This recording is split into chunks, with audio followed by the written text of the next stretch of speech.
Hey everybody, Matt here. What's going on? How is everybody doing today? I hope if you're within the region that I'm in, I hope that you guys are enjoying the nice, lovely weather. And if you're not in the region, take a look at Chicagoland weather. See how warm it is right now and be like, damn, that is pretty freaking nice out there. So I'd like to thank you all so very much for stopping by for yet another video of Through the Eyes of an Interloper. I talked yesterday about what a bone grift was.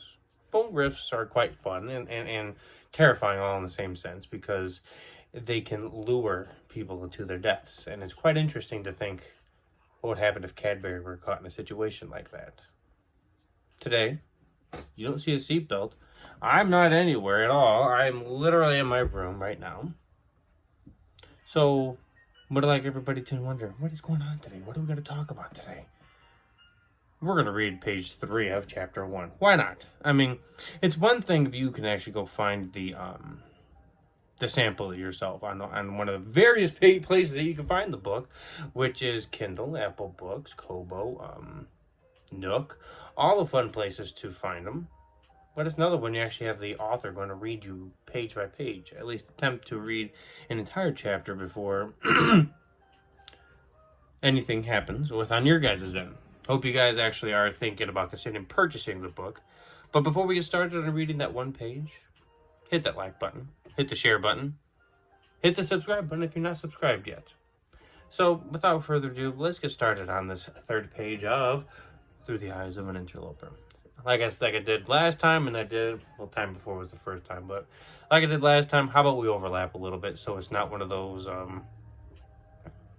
we'll read from page 2, read about, well, from looks of it, it looks like we'll do 2 sentences beforehand, and then we'll dive deep into the book.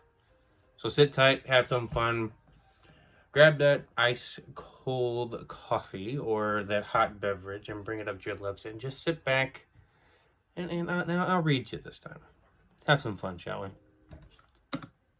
I have to calm myself down in order to give the full concentration I need to make it happen. Finally, the lines light up in a bright, blinding white light that illuminates the room of our ship. The ports on my hand start to appear as it is searching for the ports of the orb. I finally move my hand, and as I grasp it, the ports light up and the smoke disappears on the orb. I take a deep breath as I feel the looping begin to happen. Seeing the brightness of the light from the orb, as I see pieces of my body break off, I take a deep breath. I close my eyes as I let the looping happen and focusing on my breathing. I manage to finally make it to the planet down below. I exhale as I open my eyes into a dark room of a building only lit by windows.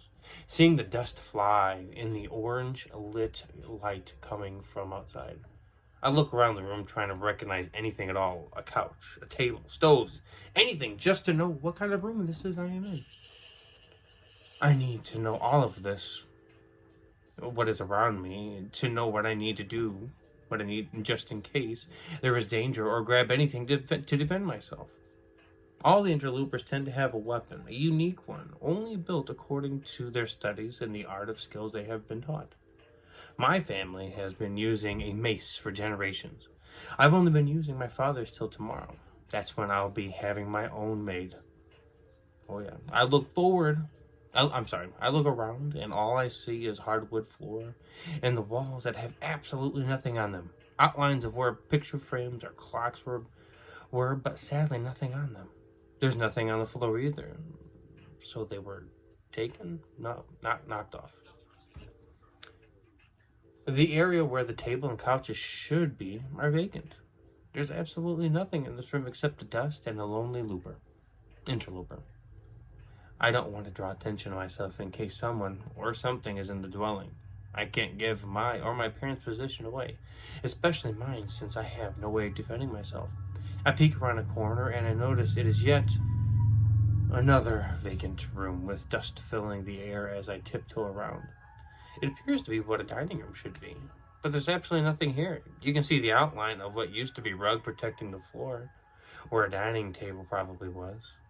Wonder who lived here before it became vacant. Better yet, why is it vacant? The floors creak below me with every step as I tiptoe around as if I'm trying to escape prison. The dust swirls around my feet with each step I take as the wind comes from my body. I stop and wonder, wait, why did my orbs send me to a vacant building instead of where my parents' orbs were? The orb does work in mysterious ways and does sometimes have a mind of its own, but it usually tends to steer us clear of danger, walls, people, etc., just so we don't loop where a person is standing and we end up killing them. The orb tends to take us to an opening in a field or takes us to the center of a room. I begin to panic and start to frantically go room to room with only dust in the corners and silhouettes of where furniture used to be on the floor and pictures used to be on the walls, trying to find my parents, freaking out that something happened to them. But also in the back of my mind, I may actually be stuck here. Either I may be stuck here or on the ship, I whisper. Father? Mother? Nothing responded back. Since my father is head of my ship, since the father is the head of my family and the ship is his, the ship turns on and moves only when his orb is on the ship. I panic even more. I pick up my orb in hopes that something could show me the location of them. I hold it firmly, thinking that somehow the grasp will make the blips of the orbs appear. Nothing.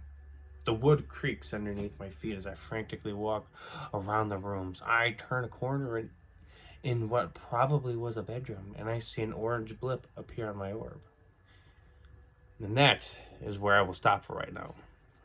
So what'd you think? Comment down below, please. I really am curious what everybody thinks. So far, there's only been a person that actually has been commenting exactly what they've been thinking. Obviously, I had a little mix-up with reading out loud because I normally don't read out loud, nor do I read ever. But just seriously, leave a comment down below on what you think of it. If you have read it, please do that. I'll do that for me also. But like I said, share, and subscribe. There we go.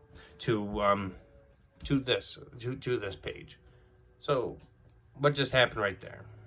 He looped down into a living room. Tried to find anything. Nothing was in the room. It was a vacant house. Went to a dining room, whatever dining room looked like for him, and nothing. Once again, went to a bedroom and saw nothing. But just at the last little bit, he saw an orange blip appear on his orb. A blip will appear on there. It's kind of like sonar in a sense, where you can actually pick up where other interlopers are. And obviously, since there's only 2 other interlopers around, guess what? Guarantee it's going to end up being his parents. So, let me know what you think, please. Like I said before, I'm really curious what everybody thinks.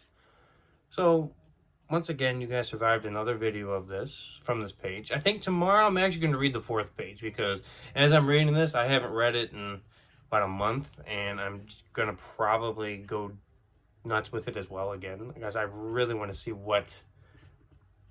how this goes, and I really want to share with you guys because I really want you guys to pick up this book and actually read it because, like I said before, it's a good book. I think it's well written, and I think that if there are any blips, guess what? It's my first book. Come find out. Pick up Through the Eyes of an Interloper from all the places. If you need to know where the place is, please message me. I'll definitely let you know where the hell to find it. Unfortunately, it's all ebook, but I'm trying. I've been shopping around to get a printing version of it. So, like I said before, come find out. Come hang out with me. Thank you once again for stopping on by. Please take care of each other. Please be safe and look after your neighbor. Once again, take care of each other. Bye-bye, everybody.